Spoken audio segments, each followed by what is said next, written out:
Welcome to Win with Richardson and Richardson. What's important now?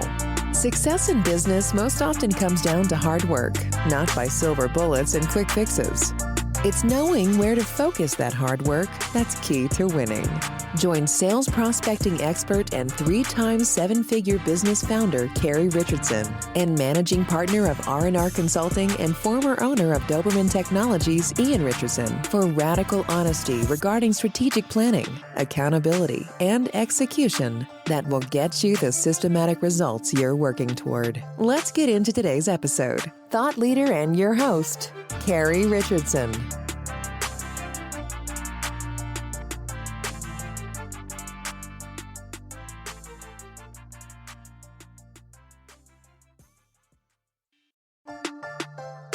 Welcome to Win with Richardson and Richardson.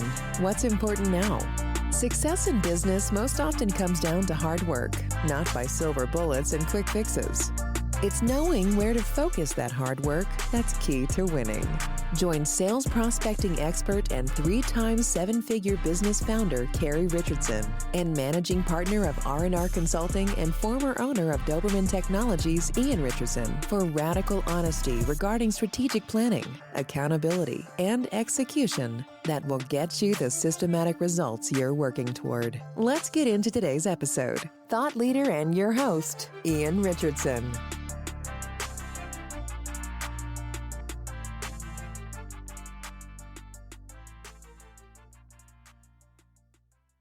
Hello and welcome to WIN. I'm your host, Ian Richardson from Richardson and Richardson Consulting, and today I'm joined by my new friend, Greg Schaffer. Greg, how you doing today? Doing awesome. Glad to be here. How you doing? Hey, I'm doing well, trying to keep warm in the Michigan winter. Ah, Greg is the founder of vCISO Services, launched in 2017 to combat the growing threat of cyber attacks to SMBs with part-time seasoned executive information security expertise. That expertise comes at a fraction of the cost of hiring a full-time CISO. He has over 33 years of experience in both information technology and security, including 15 years at the CISO level. Before launching his business, he served as the senior information security executive in higher education for the largest undergrad university in Tennessee, in government for the largest city in Tennessee, and in finance for the third largest Tennessee headquartered bank. He's passionate both about information security, both from within the job as well as for external endeavors, having participated and volunteered in leadership positions across several organizations focused on information security, both locally and nationally. This passion has prompted him to pursue other information security projects designed to help small business. He produces and hosts the Virtual CISO Moment podcast, which will be linked to in the show notes, and has authored Information Security for Small and Mid-Sized Businesses, which you can get on Amazon. Look at the link in the show notes to go ahead to that book. Greg, I've got two really key questions. One, okay. tell me about this lamp. I'm seeing it right there. That's where I'm focused on. Give us a little bit of background on this lamp and what its purpose is. That one back there, Yes, sir. next to the red stapler. Yeah. Yes, sir. Yeah, that's where I keep my ideas. That's where you It's like keep your I can ideas. kind of like go down a little bit, and it's above my head sometimes. But no, So it's just it's just a fun lamp. I thought it was a good bit of decor and all that from the office. But sometimes I do think that maybe some ideas flow out from there. I love that. I love that. And while you were in all these large organizations, did anyone try to take that stapler? No, because I didn't have it at the time. Stapler is a symbol of my freedom. Ah, there you They go. can't move me to the basement anymore. And no, I didn't set any of my previous organizations on fire. So That's good. That's good. It's always good to not commit felonies. So appreciate yes. that. So, and when we always follow a standard format and a structure for the show, because this is an entrepreneurial show and we're focused on what's important now for entrepreneurs. And that's always challenges, achievements, and opportunities. And you had shared, Greg, before the show that you guys have been focused since the inception of the business on building an overall security program instead of just compliance for your partners and clients. You found that business needs actual help instead of just checking that box off on Mhm. security, off on compliance. How are you tackling that challenge?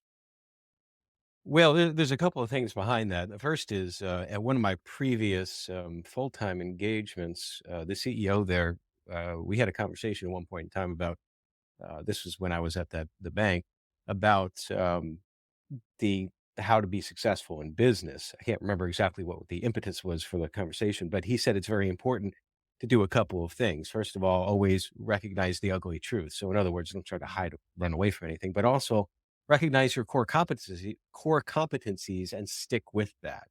And my goal in information security, I've been doing this, as you said, in some way, shape, or form since before there even was like the term cybersecurity, information security. Been doing it for several decades.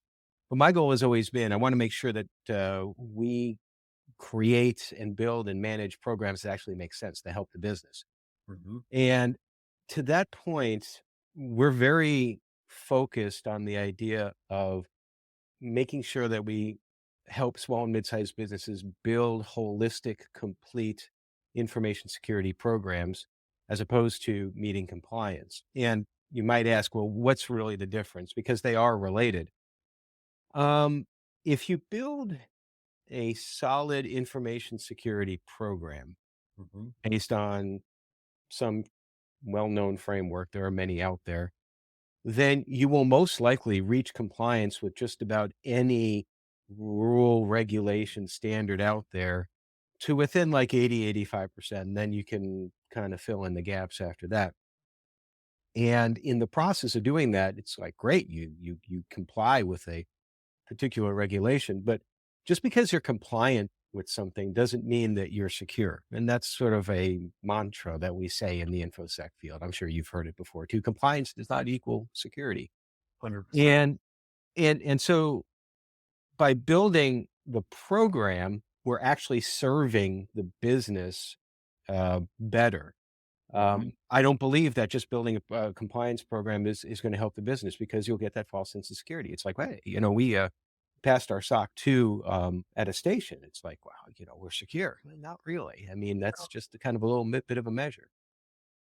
I love that, I love that focus on making sure that, hey, this is a holistic view because one of the biggest barriers from my previous life in IT was getting my customers engaged in security and to see the value there. And every part of an organization can have something that resonates on security. And hey, this is why it's important. If you're in sales, it's hey, protect your customer list, protect your prospect list, right? Like that, those are those are the gold to the sales rep. You don't want to lose those customers or those prospects to competition.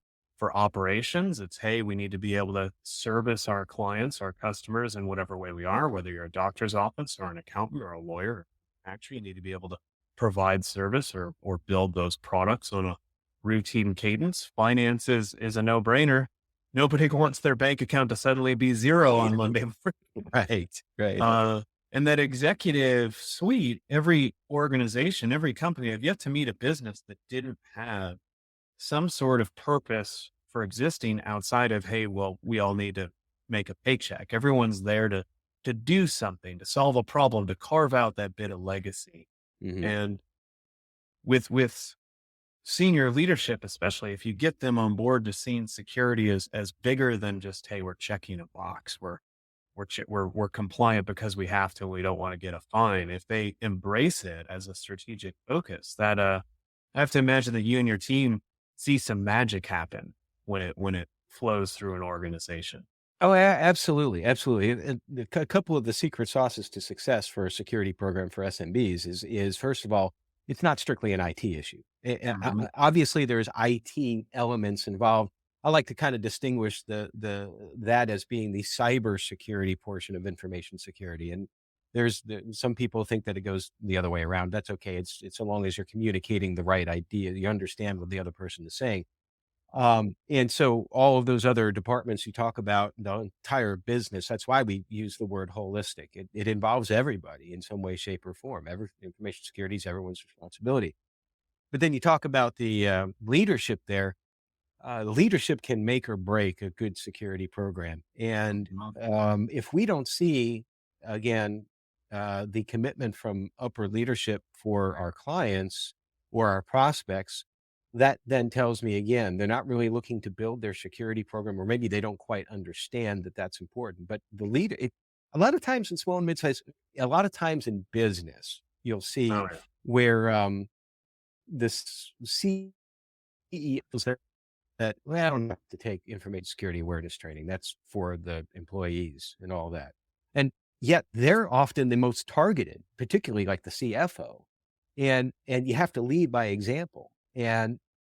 Mhm. And with leadership from the top coming down, your program's not going to get anywhere close to being efficient and effective as.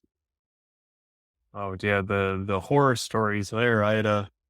We had a municipality that we worked with where the treasurer of the municipality got targeted by a spear phishing, by a targeted email that presented as from the Mhm. city administrator, and there's a $50,000 check that just walked out the door. And that's you Yeah, hear that's these the stories. information security tax there. You just pay tax Exactly. by not realizing. So Exactly. And that awareness training that you mentioned, it was less than 10% of that for an annual cost for that city. And we kind of sat down and said, this is what we're talking about. It's is this right here. We had a neglect to do a $2,000 spend that just cost us $50,000. So perhaps we would want to reevaluate our strategic focus here. oh, yeah, Now yeah, you yeah, and your and awareness training is so important because it is low cost, as you said, but it's like Mhm. everything else. You have to constantly exercise in order to keep that muscle memory. Just wanted to Yeah, get that in. yeah, it's So, just like a push up, right? You could yeah, know how to do a push up, but if you're not doing it routinely, you're not going to have good form. yeah. Or you're just gonna plop. You and your team have had a couple of pretty big milestones. First off, there's a couple of thresholds with business. There's revenue thresholds and there's other thresholds, but one of the big ones is the length of service. How long have you been able to successfully operate and quote unquote keep the doors open? And Mhm. you've surpassed that 5-year milestone in business, which really separates success from failure. So many businesses will fail within 12 months, and then even more will fail within 2 years. And then once you kind of pass that 5 year, it's gone from startup to almost second stage. Hey, we're concerned with growth and strategy and building the next layer of leaders and expansion of footprint and impact. While you guys have surpassed that milestone, congratulations, by the Thank way, you. there's been a focus on steady, sane, sustainable growth Mhm. throughout. Talk to us about how you balance the need for growth against the need for that stability in the organization and what your focus is there. Well, a lot of this came from just learning and experience. I probably didn't do it quite the right way when I first started. I didn't lay out a huge business plan because I really didn't know what my goals were outside of the fact that I wanted to eat, basically. And I was really just looking to be a sole owner, maybe have somebody eventually help me here and there as a contractor. But for me, it was just I just wanted to go solo and do my own thing. And that was the way it was for the first 2 years. And then I started to bring on someone and realized that I could start to become more efficient if I created a process by which I'm more or less shepherding other virtual CISOs. And this is not a uncommon business model, not only within information security, but it was something that had to slowly adapt. And yet, even at that point in time, growth, whether it be client or revenue, was really not my goal. It was just providing the service. And yet, during all of that, I've come to realize that a sweet spot for vCISO services growth has been what we've experienced, which has pretty much been steady around 40% year over year revenue increase. I think that anything above that, we might start to get into a little bit of dilution of who we are as a service. I like to tell people, and I'm going to really date myself with this reference, but I wanted to be the Matlock of information security. And Matlock, for some people who don't know, was early 1990s show, I believe, with Andy Mhm. Griffith, and involved a Southern lawyer who was really good, never lost a case, had a few people working for him, but he only took on like specific things that hit a few marks. He wasn't like going out and trying to build a big law firm and all that, but he was making a difference in people's lives. That's what I wanted to do. And so long as we're growing at a rate that I don't lose that Matlock image, Mhm. I think we're going to be okay. I don't have a projection for the next 5 years, except for the fact that I want to be here still doing this 5 years from now. I think that's going to be all right. I think I figured out how to make that work. But if I were to make a guess, I'd have to say we're probably still going to be 40% year over year because that's manageable, it's sustainable, and we don't dilute our service. And again, like I said beforehand in the first question, that we could have grown much faster if we would take on clients that were looking just for compliance. I have many just in the last 6 months that I have called and end on the prospect call saying, "We're not for you. Nothing Mhm. personal, but for what you're looking for, there are other organizations that can better serve you in that capacity." And that's fine. They understand that too, because sometimes they're just not ready for that. I try to convince them otherwise, but you can't do that all the time. You can't, you can't be everything to everyone, or else you'll be nothing to everyone. The Yeah. the the focus on making sure that, hey, we're not compromising the soul of the business, not compromising the soul of the service, and that our service quality and our customer experience, for lack of a better term, is always to a standard of excellence resonates true. This is Richardson and Richardson is not my first business, it's not even my second business. And one of the things that you said out there that bubbled up to me is, hey, like creation of that plan, creation of those processes and the documentation. And it's just such a different experience having everything written down, building up those processes. And I'm certain you would agree that it just feels different. And my stress level personally is way lessened by, all right, I'm going to take the time and document this out in a way that's easy and simple and straightforward and can be done by anyone on my team, not just by Ian, so that well, that there is that predictable outcome of an excellent experience for whoever I'm engaging. So, Yeah, and it was a little bit hard for me in the beginning to let go of some of the items, and I realized if I'm assigning a client a virtual CISO, that virtual CISO is leading the client. And I learned a long time ago in my career that I can do a lot of stuff. I can do stuff really well. But sometimes my way, as effective as it is, may not be the best way. And somebody can teach me a better way. And by letting go and letting the folks do their own apply their own management capabilities and their own skill set, not only does it work better for them because that's what they're more naturally attuned to, but I learn more. And then that adjusts some of the processes for the firm. Then we share all that with each other. And we have this sort of like constant feedback loop where we've been getting better over the years, not because Greg says you have to do this, but because we all collaborate together to make the best process possible. And it is less stressful for me now because I'm like, I look back over the last 5 years, I'm like, we have a really good process in place now. And I mm, never could have seen it. And I couldn't have written that down 5 years ago because I just didn't have the years behind me. I love that. That's it's funny the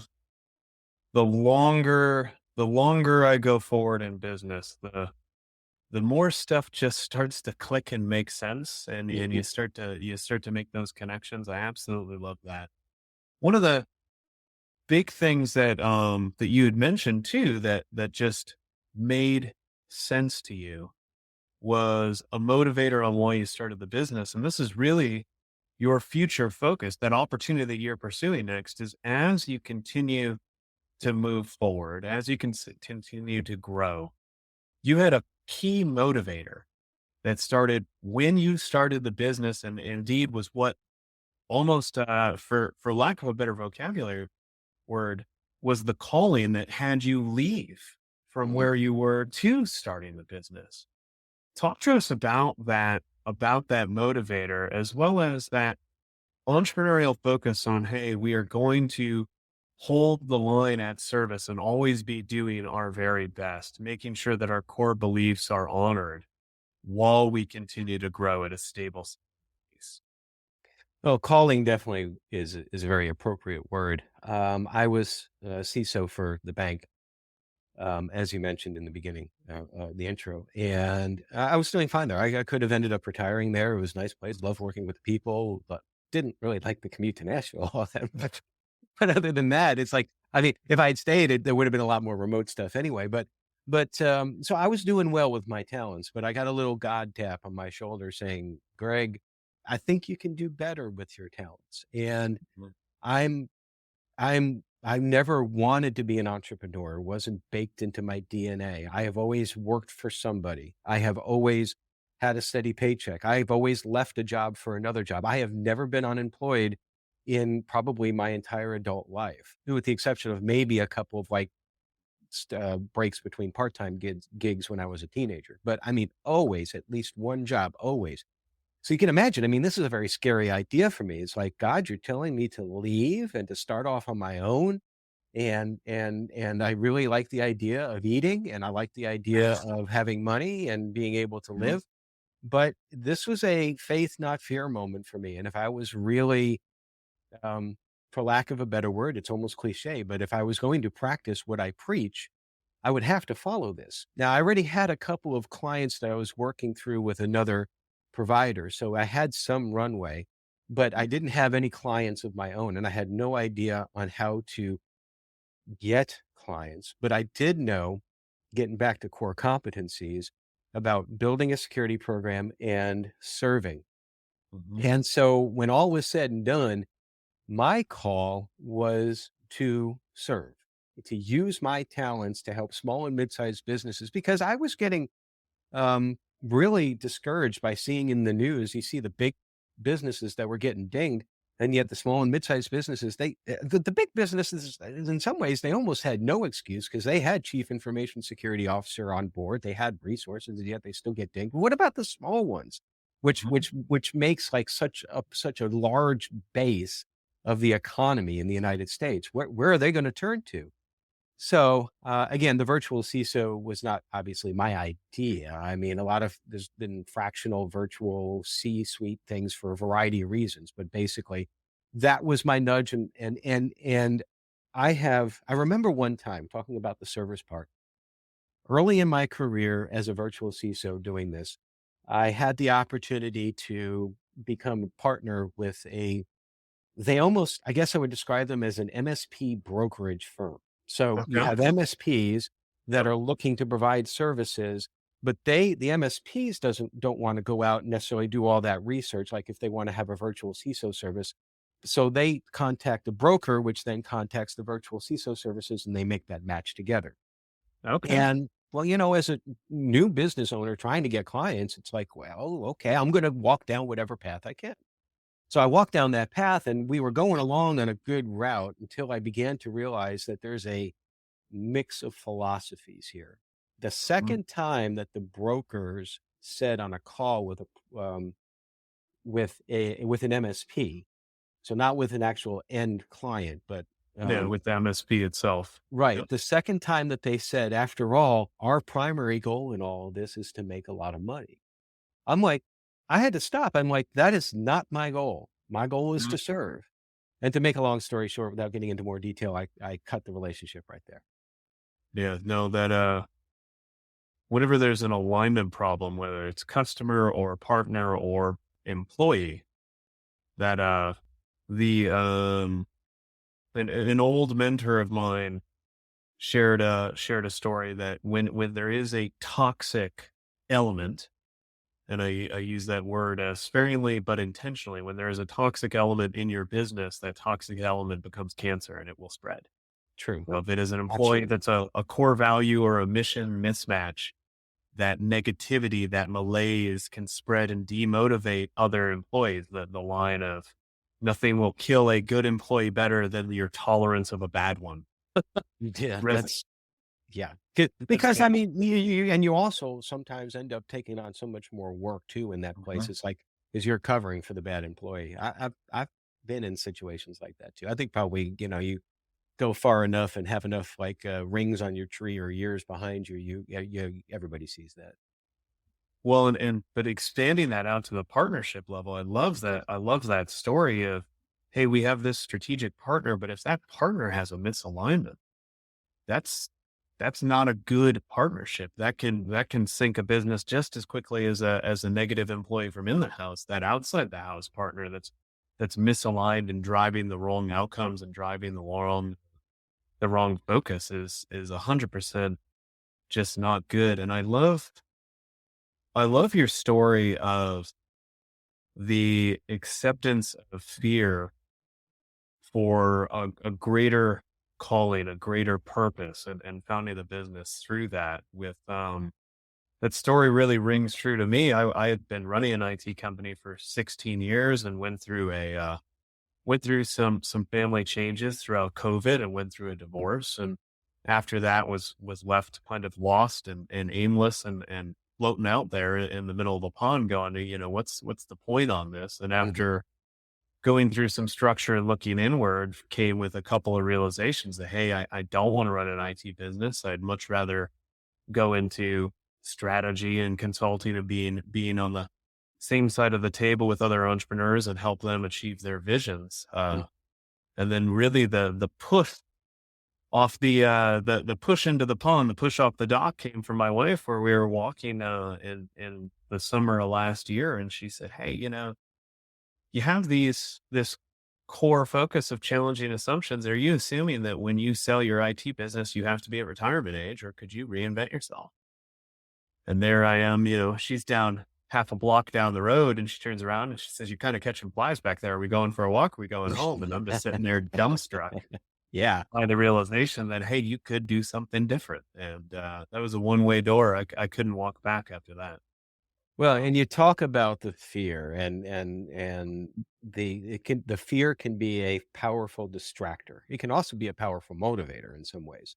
Hmm. But with the broker situation, that was a very vulnerable time for me. I think I had found one long-term client or was about to sign at that point in time, and I'm like, and that was probably about 9 months in. So, the first year was pretty difficult for me. And here is like, come to the dark side loop type moment. Hmm. Basically, it's like, you don't know the power of the dark side, and yet I resisted. And I don't know if that was like a test for me or not, but I know that I felt better sticking with my convictions. And so, going forward, as far as um, any sort of plans for the business, that's just one of the stories that I go back to where I'm like, I'm less fearful now, having successfully navigated those types of situations. No, I'm going to continue to serve until I get the calling that, Greg, your time is done. And whether that means folding the business, selling the business, whatever with I don't know, but for now, um, that's my primary focus. I love that. Greg, I'm super appreciative that you took some time out of your day to come on and share your story and share some of the lessons you've learned throughout it with the audience of Win. Well, I appreciate the opportunity to come on. It's been a fun journey. Again, coming from someone who never wanted to be an entrepreneur, never even thought about it. It's like now I can't imagine. My only regret, and you probably hear this an awful lot. Wish I had done it sooner. Uh, you are absolutely correct. That is a constant theme amongst us all. If Yeah. you're curious about Greg and his organization over at VCSO Services, you can learn more information. We'll link to the website. We'll link to the social media profiles in the show notes. You can also find where to find his podcast to maybe raise that tide on teachable moments for your own information security strategy, as well as to his book. If you want to learn more about Richardson and Richardson, you can visit us online at rndr.consulting. There you can find previous episodes of WIN, as well as any of our recorded webcasts, blogs, white papers, case studies, and other useful tools you can use in your business to help figure out how you want to grow with alignment to whatever strategy you and your team decide is right for you and your customers. Until next time, take it easy. You've been listening to Win with Richardson and Richardson. What's important now? We're so glad you've joined us and know you're one step closer to winning big in your business too. We'd love to connect with you outside of the show. If you have any questions or comments, please reach out to connect@rnr.consulting.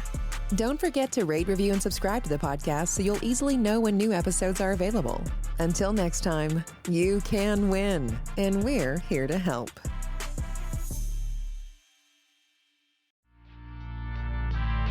You've been listening to Win with Richardson and Richardson. What's important now? We're so glad you've joined us and know you're one step closer to winning big in your business too. We'd love to connect with you outside of the show. If you have any questions or comments, please reach out to connect@rnr.consulting. Don't forget to rate, review, and subscribe to the podcast so you'll easily know when new episodes are available. Until next time, you can win, and we're here to help.